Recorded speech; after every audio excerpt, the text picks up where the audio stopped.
के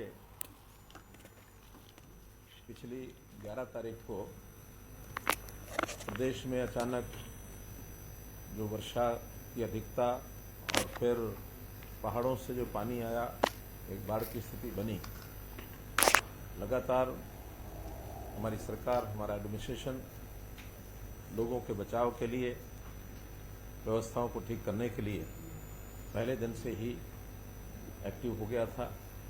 पूर्व तैयारियों में वैसे हम बाढ़ राहत की जो हमारे रेगुलर मीटिंग्स होती हैं, बाढ़ के रोकथाम के नाते से, जैसे मैंने पहले ही बताया कि हम हर वर्ष 2 बार ये मीटिंग करते हैं, एक बार जनवरी में और एक बार मई में, जबकि पूर्व के वर्षों में केवल एक बार मई के अंदर मीटिंग होती थी।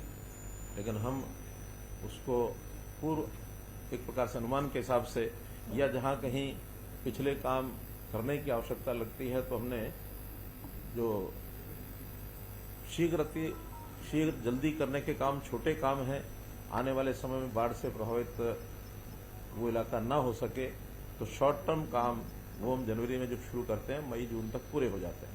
कुछ काम दीर्घकालिक होते हैं, वो फिर अगले वर्ष के अंदर जाकर के पूरे होते हैं। मई में इसका आंकलन भी करते हैं, कितने काम हो गए, कितने रह गए।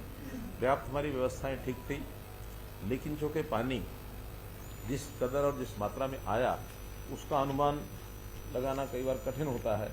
अगर मैं आंकड़ों से बताऊं तो 8 जुलाई और 12 जुलाई के बीच ये जो 5 दिन का अवसर और वक्फा है, इस 5 दिन में सामान्य तौर पर जो रेगुलर पिछले आंकड़े हैं 28.4 मिलीमीटर वर्षा होती है, लेकिन इस बार ये 110 मिलीमीटर, पूरे राज्य की बात बता रहा हूं, 110 मिलीमीटर वर्षा हुई, जो लगभग 400% बन जाती है, यानी पिछला उसके ऊपर 300% अधिक। और अगर इन 4 जिलों के विशेष तौर पर अगर बात करता हूं, यमुनानगर, कुरुक्षेत्र, पंचकुला और अंबाला, यमुनानगर में 32.8 mm होती है, 122 mm हुई। कुरुक्षेत्र में 32.9 mm होती है, 300.8 mm हुई, अर्थात 9 गुना। पंचकुला में 53 mm होती है, 422.8 mm हुई। अंबाला में 58.5 mm होती है, 359 mm हुई। कहीं भी इन 4 जिलों में 8 गुना, 9 गुना, 10 गुना ये वर्षा हुई। कुल मिलाकर इसके कारण से प्रभाव हुआ। हमारा अपना पानी अपने ही क्षेत्र में फैलता है और उनको अपनी नदियों के माध्यम से आगे बढ़ा सकते हैं, लेकिन जैसा मैंने बताया, हिमाचल से बड़ी मात्रा में पानी आया, खास करके यमुना में भी, खास करके मारकंडा में भी, टांगरी में और घग्गर में, और साथ में छोटी नदी है भले सरस्वती, जिसका मात्र 200 क्यूसेक पानी की क्षमता है, वहां भी 2000 क्यूसेक पानी उन दिनों में आया, 3 दिन लगातार। तो इस पानी के कारण से बाढ़ जैसी स्थिति बनी। 12 जिले हमने और बाढ़ प्रभावित घोषित किए हैं। वो 12 जिले हैं पंचकुला, अंबाला, करनाल, कैथल, कुरुक्षेत्र, पानीपत, सोनीपत, सिरसा, फतेहाबाद और यमुनानगर बताया मैंने, यमुनानगर। तो ये सब 12 जिले, जिसके अंदर कुल मिलाकर जिन गांवों में पानी भरा है बाढ़ का, 1353 गांव और 6 एमसीज, जिसमें 3 तो पूर्ण रूप से अंबाला शहर, अंबाला छावनी और बराड़ा, 3 आंशिक रूप से, थोड़ा एरिया पंचकुला का भी एक आध बाढ़ में पानी आया है, कुछ बस्तियों में कुरुक्षेत्र में आया है, कुछ बस्तियों में शाहबाद में आया है। तो उसे 6 म्यूनिसिपैलिटीज भी इससे प्रभावित हुई है। हम लोगों ने बचाव के कार्य के नाते से जो आंकड़े अभी तक हमारे पास आए हैं, इन सब गांवों में तुरंत जिला एडमिनिस्ट्रेशन के लोग वो पहुंचे, जहां एसडीआरएफ की, एनडीआरएफ की आवश्यकता थी वो हमने भिजवाई। सेना के लोग वहां गए, स्थानीय जितनी शक्ति थी वो सब लगी ही है। हमारी पुलिस भी, सामान्य जो पुलिस के काम होते हैं उसके अतिरिक्त बचाव कार्यों में, सेवा कार्यों में वो भी लगे। कुल मिलाकर 41 राहत शिविर लगाए गए, जिसमें 6,629 लोग वहां पहुंचे। कुल आज भी 1774 लोग अभी उन कैंपों में रह रहे हैं। शेष अपने घरों को वापस चले गए हैं। ऐसे सब शिविरों में हमारे स्वास्थ्य विभाग ने भी इलाज के लिए शिविर लगाए। 147 गांव में फॉगिंग कराई गई है। 2500 ओआरएस पैकेट दिए गए हैं और जिन लोगों का छोटी मोटी बीमारी के कारण से इलाज हुआ, ऐसे 37,500 लोगों का इलाज हुआ। पशुओं के लिए चारा, पानी की आपूर्ति, दवाएं और जहां कहीं शिविर थे उनमें भी ये सारी व्यवस्थाएं हमने सब की। इस चारे पर जो हमारा डिजास्टर मैनेजमेंट का जो फंड है उसमें से प्रति जानवर 80 रुपया प्रतिदिन और छोटे जानवर के लिए 45 रुपया प्रतिदिन ये राशि भी इनको भेजी गई है ताकि उस खर्च से वो अपना कार्य कर सकें। जहां तक क्षति का अनुमान है, अभी तक आंकड़े निरंतर जुटाए जा रहे हैं, फिर भी मोटे रूप से 35 लोगों की अभी जानकारी, जो पुख्ता जानकारी मिली है कि जिनकी मृत्यु हो गई, जो इस स्थिति में अपनी जान गंवा बैठे।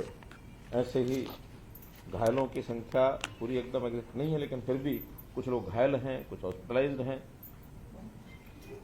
सब जिलों में स्थिति तो सामान्य हुई है, पानी उतर गया है, लेकिन अभी 2 जिले इस समय भी प्रभावित हैं, फतेहाबाद और सिरसा, जहां पानी अभी एक सीमा से अधिक अभी भी चल रहा है। क्योंकि घग्गर के पानी का जितना बहाव राजस्थान की तरफ हो जाना चाहिए उतना नहीं हो रहा है। वहाँ के पैसेज भी उतना है, वो आगे जाके नदी नहीं रहती, वो फिर पानी फैलता है और फैलाव के कारण से पानी का जो खिंचाव बनता है आगे की तरफ वो नहीं बना है। धीरे धीरे वो पानी उतर रहा है।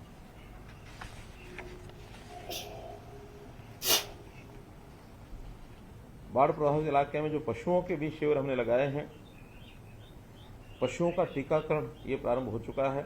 50 लाख पशुओं को भी टीके लगाए जा चुके हैं ताकि उनको किसी प्रकार की बीमारी ना हो। मकान जो अभी तक आंकड़ा मिला है, 125 मकान गिर गए हैं, एक प्रकार से पूर्ण रूप से क्षतिग्रस्त हुए हैं। 615 मकानों को आंशिक नुकसान ये पहुंचा है। इस प्रकार से यह आंकड़ा है। पशुओं में लगभग 50 गाय और भैंस, ऐसे ही 50 भेड़ बकरी, 872 सुअर और 2500 मुर्गियां अभी तक रिपोर्ट जो हुई है इनकी डेथ हुई है।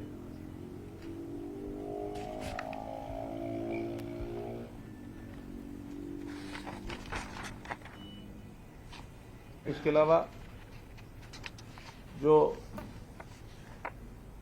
इंफ्रास्ट्रक्चर में भी काफी नुकसान हुआ, जैसे सड़कें हैं, पुल हैं, पेयजल योजनाएं हैं, लघु सिंचाई की योजनाएं हैं, बिजली आपूर्ति, इनके भी जो केंद्र हैं उनके भी नुकसान हुए हैं।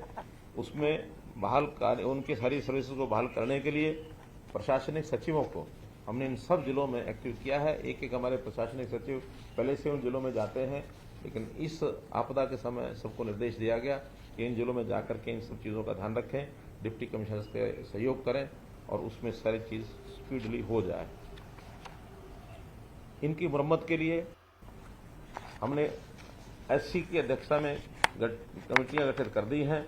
सड़कों की मरम्मत के लिए वो अपने लेवल पर 10 लाख से 1 करोड़ रुपए तक का कोई भी काम है उसको करा सकेंगे और 1 करोड़ से ऊपर के सब काम इंजीनियरिंग वर्क्स पोर्टल जो बनाया गया है उसके ऊपर लोड करेंगे और वहाँ भी स्पेशल एक टेंडर निकाल करके 7 दिन के अंदर अंदर ऐसे सब कामों को कराने का प्रयत्न किया जाएगा। जो अनुमान अभी तक आया है नुकसान का, जैसे खास करके जो हमारे डिपार्टमेंट्स के द्वारा बनाए जाने वाले जितने प्रोजेक्ट्स हैं उसमें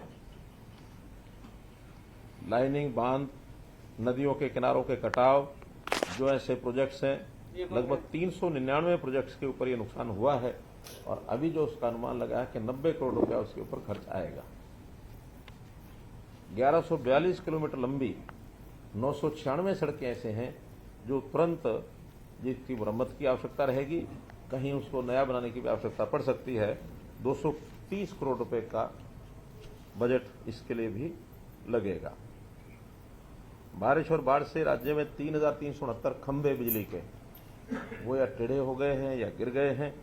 1477 ट्रांसफार्मर्स जो डिस्ट्रीब्यूशन ट्रांसफर रहते हैं, ट्रांसफार्मर होते हैं, ये सब क्षतिग्रस्त हुए हैं। इस पर भी विभाग का अनुमान है कि 22 करोड़ 8 लाख रुपया इसके ऊपर खर्च आएगा। सरकारी पशु औषधालय और पशु चिकित्सालय ये भी लगभग 1.25 करोड़ रुपया इस पर खर्च आएगा। हमने प्रारंभ में ही सभी डिप्टी कमिश्नर्स को एक प्रारंभिक राशि भेजी थी ताकि उनको अकस्मात कोई आवश्यकता पड़ती है उसमें वो खर्च कर सकते हैं। उनको लगभग 4 करोड़ रुपया हमने 4.5 करोड़ रुपया भेजा था, उनके डिस्पोजल पर रखा था ताकि इमीडिएट कोई भी अरेंजमेंट उनका आवश्यकता हो उसमें कर सकते हैं। और उसके बाद भी सभी उपायुक्तों को जो भी इस प्रकार की हानि है, नुकसान है, उसके लिए पावर्स डेलीगेट की गई हैं। पहले ये पावर्स बहुत कम होती थी, सिर्फ 20,000 का डिप्टी कमिश्नर की पावर होती थी, लेकिन जो ऊपर के अधिकारी होते हैं वो अपनी पावर को डेलीगेट कर सकते हैं। तो हमारे एफसीएल साहब ने इनके पास जो पावर्स थी सभी डिप्टी कमिश्नर को डेलीगेट की है और जितना वो मुआवजा तुरंत आवश्यकता हो वो दे सकते हैं। वैसे हमने उसके लिए अभी जिनका मुआवजा इन सारे विषयों को लेकर, चाहे मकान है अथवा कोई और नुकसान हुआ है, पशुओं की डेथ हुई है या कोई घायल हुए हैं, जो लोग मृत्यु हो गई जिनकी, उनके परिवारों के प्रति भी हमारी सहानुभूति है। उन ऐसे लोग जो जान खो चुके हैं, खो गए हैं, उनके प्रति श्रद्धांजलि व्यक्त करते हैं हम। उनके लिए 4 लाख रुपया प्रति व्यक्ति ये मुआवजा हमने घोषित किया है और बहुत जल्दी वो मुआवजा जो है उनके परिवारों तक पहुंचा दिया जाएगा। बाकी जितना भी आंकलन करना है, इसमें एक विषय है क्रॉप्स का, क्योंकि खेती का भी बहुत नुकसान जैसा पानी भरा है हमको मालूम है हुआ है। अब इसमें चूँकि खेती का विषय ऐसा होता है, इसका आंकलन भी बहुत आसान नहीं होता, समय लगता है। और अभी चूँकि बिजाई का समय चल रहा है और बिजाई के समय में हमारे पास ये भी रिपोर्ट्स हैं कि ऐसे अवसर पर अगर बिजाई का समय होता तो उसके ऊपर दोबारा बिजाई भी हो जाती है। तो अगर 31 जुलाई तक दोबारा बिजाई होती है तो उसका अलग प्रकार से विचार किया जाएगा। और जिन फसलों की बिजाई नहीं होगी, जहां पानी उसके बाद भी उतर नहीं पाएगा, उनके लिए अलग से विचार किया जाएगा। लेकिन हमारे जो पहले से प्रावधान हैं मुआवजा देने के, वो सारे इस पर भी लागू होंगे, अर्थात 15,000 का एकड़।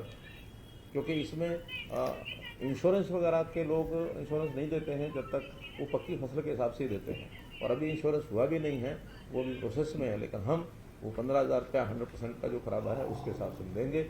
उससे कम अगर कहीं क्षति है तो उस हिसाब से जो रेट्स हमारे हैं, इसमें थोड़ा सहायता केंद्र भी करता है, लेकिन कुल मिलाकर के प्रदेश केंद्र का 15,000 रुपये की राशि है। मोटे रूप से जो पैडी का एरिया है जिसका नुकसान बताया जा रहा है, इसमें दोबारा पैडी की बिजाई इस समय हो सकती है। जहाँ पानी उतर गया है वहाँ दोबारा से रुपाई हो जाएगी, जहाँ पानी अभी नहीं उतरा है वहाँ कठिनाई आएगी। तो इसमें अभी एकदम अनुमान नहीं लगाया जा सकता कि कितना इसका नुकसान होगा। शुगर केन जहाँ खड़ा है पानी वहाँ भरा है, लेकिन उसका नुकसान ज़्यादा नहीं होता है। वो 3 दिन में 4 दिन में पानी जहाँ उतर जाएगा उसको कठिनाई नहीं आएगी। अगर कहीं ज़्यादा कठिनाई आएगी तो जहाँ चारा है, फॉडर है, वो चूँकि एक बार नुकसान हो जाता है, या सब्जियाँ हैं वो नुकसान होता है उनकी सबके। और इसी प्रकार से जो कॉटन है, कॉटन के खेतों में भी नुकसान हुआ है, उसकी भरपाई भी अब शायद दोबारा से नहीं हो पाएगी।